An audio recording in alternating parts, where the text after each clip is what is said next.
একজনের জমি অন্যজনের নামে রেকর্ড হলে করণীয় কি?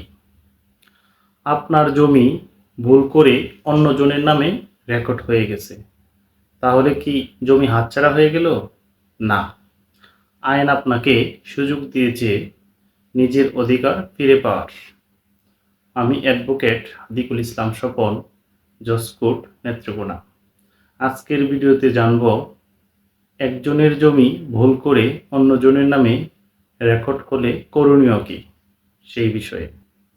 বাংলাদেশে অনেক সময় দেখা যায় বংশগত ভুল, জরিপের ভুল, জাল কাগজ কিংবা অসতর্কতার কারণে একজনের জমি ভুল করে অন্যজনের নামে রেকর্ড হয়ে যায়।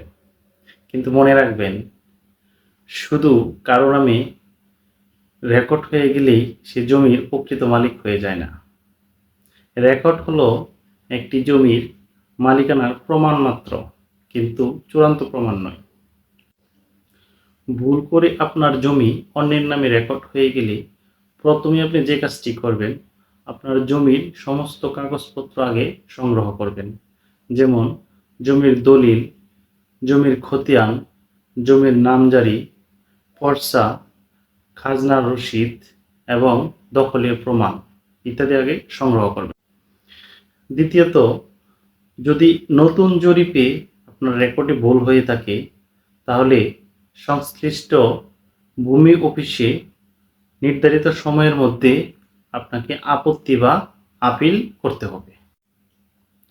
আপিলেও যদি সমস্যার সমাধান না হয়, তাহলে দেওয়ানি আদালতে ঘোষণামূলক মামলা ও রেকর্ড সংশোধনের মামলা করা যায়।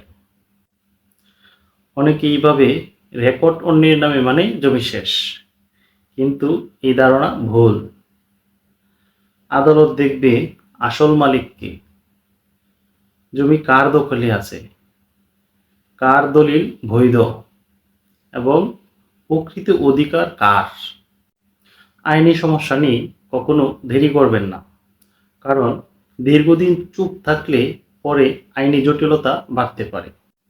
জমির রেকর্ডে ভুল হলে ভয় পাবেন না, আইনের আশ্রয় নিন এবং সঠিক কাগজ ও সঠিক পদক্ষেপেই ফিরিয়ে দিতে পারে আপনার অধিকার।